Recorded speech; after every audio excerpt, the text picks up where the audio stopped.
Nagsimula ang kwentong ito sa isang kagubatan. May hinahanap ang mga tao doon at isang lalaki ang may magarang damit ang nakakita ng isang bungo sa matataas na mga damuhan. Pinagbigay alam niya agad ito sa mga kasamahan niya. Isang babae ang nagdadrive ng kotse at tila nagmamadali ito. Siya ay si Susan, tumitingin ito sa kanyang paligid hanggang sa nagpark na siya ng kanyang kotse at naglakad. Habang naglalakad siya ay may nakasalubong siyang isang lalaki na matipuno, may mga tatoo at bigote. Binati siya nito at ganun din si Susan sa kanya. Nakarating na sa pupuntahan niya si Susan. Pumasok siya sa isang parlor at nagpahinga doon. Hindi rin nagtagal si Susan doon at umalis din agad siya. Sumakay siya sa kanyang kotse at pinaandar, saka umalis. Nakarating na ng bahay si Susan, naabutan niya ang kanyang mga magulang. Magulo ang bahay nila kaya naisipan niya na maglinis. Kinuha niya ang mga damit at nilagay ito sa tamang lalagyan. Nagalit si Susan dahil siya lahat ang gumagawa. Kaya nagsisigaw siya sa loob ng kanilang bahay at pumunta sa kwarto ng niya at ginising ito pagkatapos ay pumunta si Susan sa kitchen para maghugas ng pinggan. Nagalit na din ang kanyang tatay kaya nilapitan ito si Susan at pinapatigil pero hindi pa din tumitigil si Susan kaya hinawakan ng ama niya ang leg ni Susan at sinabi na tumigil na. Kinagabihan ay nagpunta si Susan sa isang bahay at nagparty sila doon. Malakas ang tugtugan sa bahay na iyon. Nakaupo sa isang couch si Susan at nasinghot ng drugs. Isang umaga ay lumabas si Susan ng tindahan at may nakita siyang isang masayang pamilya. Naiinggit siya dito habang pinagmamasdan niya ito. May isang pamilya sa isang bayan at may anak sila. May sakit ito at natutulog. Habang natutulog ang anak nila, pinag-uusapan nila ang tungkol sa gamot na iniinom nito. Isang pulang kotse ang dahan-dahan nagmamaneho sa labas ng bangko. Nakita ito ng isang police deputy at nakita niya ang humintong sasakyan sa labas ng bangko at agad-agad namang kinuha ng pulis ang kayang shotgun. Nakita niya na bumaba na ang lalaki sa sasakyan. May dala itong baril. Dahan-dahan namang lumabas ang pulis at tinutukan ng shotgun ang lalaki. Pinapahinto niya ito pero hindi ito nakinig. Sumakay ito sa sasakyan niya at mabilis na pinatakbo ito para tumakas. Tumawag sa kanya ang FBI at pinagalitan siya. Dahil bakit daw lumabas ang pulis, kahit may mga tauhan naman ang FBI sa loob ng bangko. Sinabi ng pulis na hindi niya alam na may mga tao pala ang FBI sa loob ng bangko. Ang pulis na ito ay si Mark. Binigyan siya ng FBI ng assignment at ang assignment na ito ay hulihin ang tao na nagtangkang magnakaw sa bangko. Binigyan si Mark ng partner at ito ay si Randy. Isang araw ay nagpunta sila sa isang kagubatan para hanapin doon ang lalaking nagtangkang magnakaw sa bangko. Dito lang daw kasi posibleng magpunta ang lalaking iyon. Inabangan nila iyon sa kagubatan at nagtago sila. Nakita nila na doon dumaan ang kotse ng lalaki pero nakita din ng lalaki ang kotse nila kaya hindi ito agad bumaba. Pinatakbo niya ang kotse ng mabilis at mabilis ding sumakay si Mark at Randy sa kanilang kotse para habulin ang lalaki. Pinaandar na ni Mark ang kotse at nagsimula na nilang habulin ang lalaki hanggang sa makorner nila ito. Bumaba ang lalaki sa kotse at tumakbo sa kagubatan. Hinabol nila ito at nagpaputok ng baril. Nagtago ang lalaki at nagpaputok din ng baril, tumakbo at nakatakas ulit ito. Isang gabi sa isang bar ay nandoon si Susan at ang kapatid niya na si Cash.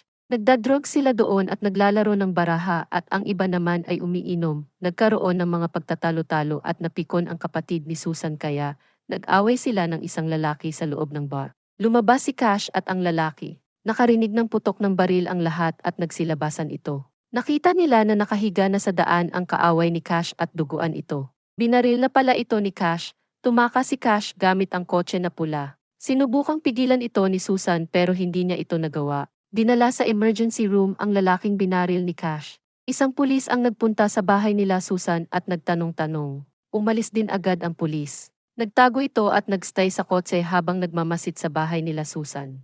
Nakauwi na ang kapatid ni Susan at nakita ito nila Mark at Randy. Niyakap ni Susan ang kapatid niya at pumasok na sila sa loob. Nagtaki sila Susan at ang kanyang kapatid ng drugs sa kusina at may biglang kumatok. Sila Mark at Randy ang dahan-dahan kumatok sa pinto nila. Nagpahinik silang magkapatid, kaya tinago nila ang drugs at pinapasok sila Mark at Randy. Tinutukan nila Mark at Randy ng baril ang mga tao sa loob ng bahay. Sinabi ni Mark na may tinatago silang fugitive na nagtangkang magnakaw sa bangko.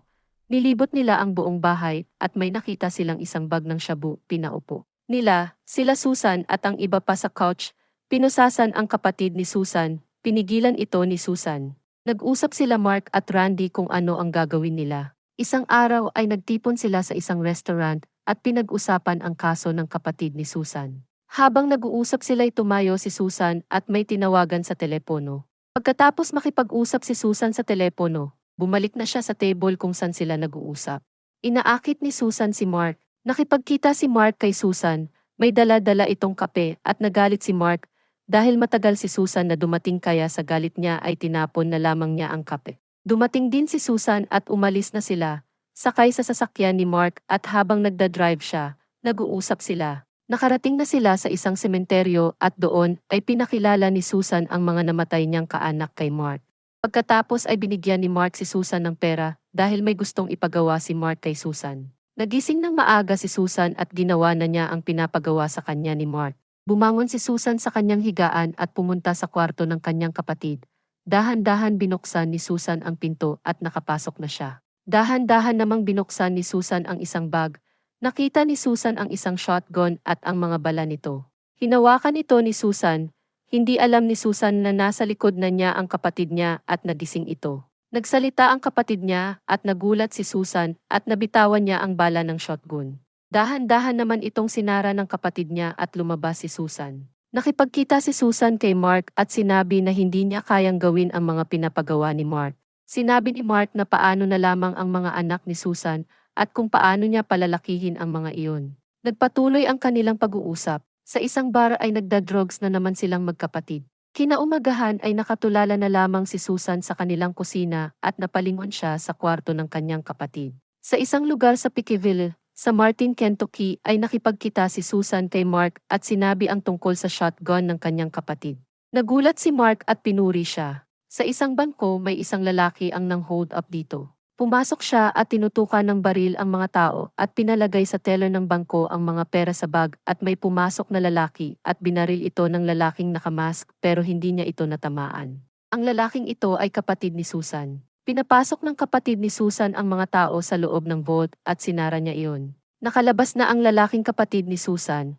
Uwang-tuwa ito at sa kanyang paglabas siya ay nabaril sa tagiliran at tumulo ang dugo nito at naduguan din ang pera na hawak niya. Sumakay na ito sa sasakyan at tumakas. Nakipagkita si Mark kay Susan at sinabi na nagnakaw ang kapatid niya sa isang bangko. Tinanong niya kung handa na ba si Susan sa gagawin nila. Isang gabi ay tumawag ang kapatid ni Susan sa kanyang tatay at sinabi na may dala na silang pera para sa kanya. Sa isang bahay ay pinalibutan ng mga tauhan ng FBI ang paligid nito.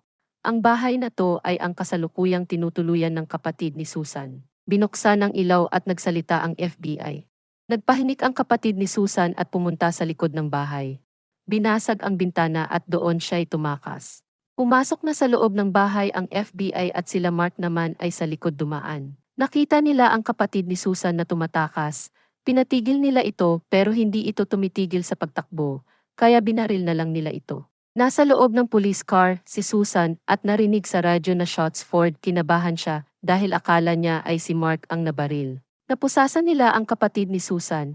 Hindi ito makapaglakad ng maayos dahil nabaril siya sa paa. Pinadapa ang kapatid ni Susan sa hood ng kotse, nagpupumiglas pa ito, hanggang sa pinasok na ito sa loob ng police car. Pagkatapos ay nagkita si Mark at Susan, pumunta sa isang bahay at nagtahlik ang dalawa. Isang umaga ay umuwi si Mark sa pamilya niya at nakita niya na nakahiga ang asawa at ang anak niya ay nasa baby crib. Hinalikan ng asawa niya si Mark at nagpansin ng asawa niya na may pasa ito sa liig. Nagsinungaling si Mark. Hanggang sa paulit-ulit silang nagkikita ni Susan at nagtatahlik. Tinawagan ni Susan si Mark sa telepono pero asawa nito ang sumagot. Nag-usap silang dalawa, naging magkaibigan sila. Isang case ang iniimbestigahan ni Mark at nawalan na siya ng oras kay Susan. Tinatawagan ito ni Susan pero hindi ito sumasagot. Kaya pinuntahan ni Susan si Mark sa kanyang trabaho. Sinabi ni Mark na hindi pwedeng pumunta si Susan doon. Tinanong ni Susan kung bakit hindi niya sinasagot ang mga tawag nito. Sinabi ni Mark na sobrang busy niya dahil sa bagong kaso nitong nakuha. May sinabi si Susan tungkol sa asawa niya at sa isang captain sa tinuluyan nila sa Pittsburgh. Sinabi ni Mark na pag-uusapan nila yon sa susunod na pagkakataon. Umalis na si Mark at iniwan niya si Susan. Umuwi si Susan sa kanila at sinalubong siya ng kanyang asawa pero nalaman ng asawa ni Susan na nakikipagkita ito kay Mark kaya hindi ito pinatuloy sa bahay nila. Pumunta si Susan sa bahay ng asawa ni Mark. Nagulat si Mark dahil andoon si Susan. Nag-uusap si Mark at ang asawa niya at pinakiusapan na patuluyin muna doon si Susan. Tumutulong sa gawaing bahay si Susan. Nagpunta si Susan sa kakilala niya. Ito ay si Rufus. Sinabi ni Susan na married ang hideout nila Rufus. Sinabi ni Rufus kung paano niya nalaman ang iyon. Sinabi ni Susan na kailangan niyang magtiwala sa kanya. Binigyan ito ni Rufus ng shabu at umalis na si Susan at nag-drugs sa kanyang kotse. Pinuntahan na ng FBI ang lugar nila Rufus, pero wala silang nakitang kahit na ano, dahil tinago nila ito. Nagpatuloy ang mga FBI sa paghahanap. Isang gabi habang natutulog sila Mark, ang asawa niya ay may narinig ang asawa niya, para daw may tao sa labas ng bahay nila at parang may nagbasag ng salamin. Bumaba si Mark para tingnan iyon. Nakita ni Mark na may dalawang lalaking nagbabalak magtapon ng molotov sa bahay niya. Balak itong sunugin ng mga taong iyon, binuksan ni Mark ang pinto at binaril ang lalaki na tamaan ang molotov at nasunog ang lalaki. Nagmadaling umalis ang mga lalaki sakay ng kotse. Nakipagkita si Mark kay Susan at sinisisi ni Mark si Susan dahil sa insidenteng nangyari. Binigyan ng pera ni Mark si Susan para lang layuan siya at para hindi mapahamak ang pamilya niya. Nagalit si Susan dahil nasisi siya. Pauwi na si Susan at sa daan ay may nakita siyang isang Mustang na kulay pula. Kinuha niya ito at inuwi. Nakita ito ng mga anak niya at nabighani. Tinanong ng asawa niya kung saan galing ang sasakyan. At sinabi ni Susan na binili niya yon. Nanghingi ng pera ang asawa niya pero hindi ito binigyan ni Susan kaya pinasok siya sa loob at binugbog. Dinala sa hospital si Susan. Nagsimula na ang hearing ng kapatid niya. Sa isang hukuman ay pinataas ng kanang kamay si Susan pero kaliwa ang naitaas niyang kamay kaya nagtawanan ang mga manonood. Tinanong si Susan ng mga tanong ng isang lawyer. Dinala si Susan sa isang safe house. Pinarangalan si Mark dahil sa mga cases na nasolve niya. Napromote din ito sa trabaho, nakabili ng bagong bahay. Ang iba pang mga kakilala ni Susan ay nagbago na ang buhay. Samantalang si Susan ay nasa isang bar at nainom ng alak at binugbog siya ng dalawang babae dahil tinawag nilang traidor ito. Duguan sa sahig si Susan. Tinawagan ni Susan si Mark sa trabaho niya pero ang boss nito ang nakasagot. Tinawag ito ng boss niya at pumunta si Mark sa isang kwarto para kausapin si Susan. Pinuntahan ni Mark si Susan. Galit na galit si Susan dahil ang tagal nitong makarating. Nagsisigaw si Susan at narinig ito ng mga tao. Pinakalma ito ni Mark at lumabas sila at pumunta kung saan nakapark ang kotse. Pumasok si Susan sa kotse. Buntis si Susan at si Mark ang ama. Ito ang ginagawang panakot ni Susan. Kapag hindi ito pananagutan ni Mark ay magsusumbong si Susan sa FBI at mawawalan siya ng trabaho. Habang nasa kotse, sila ay nag-uusap na galit si Susan sa sinabi ni Mark kaya sinakalal niya ito at muntik na silang mabangga. Sinabi ni Susan na ayaw niyang ipalaglag ang bata. Nag-away sila sa loob ng kotse hanggang sa tinakpan ni Mark ang bibig ni Susan hanggang sa hindi na ito makahinga. Binugbog siya ni Mark hanggang sa matay si Susan. Isang gabi ay sinabi ni Mark sa asawa niya ang tungkol sa kanila ni Susan. Akala ng asawa niya tapos na sila ni Susan pero sinabi ni Mark na hindi pa. Nag-usap sila sa sala, sinabi ni Mark ang lahat at ang totoo.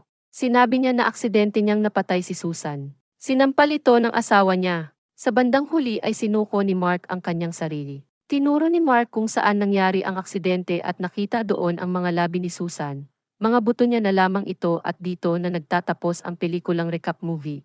Mag-subscribe para sa higit pang mga iba't ibang videos mapapanood ninyo. Paki-on ang mga notification at mag-iwan ng like para matulungan ang channel. Maraming salamat sa panonood. God bless everyone.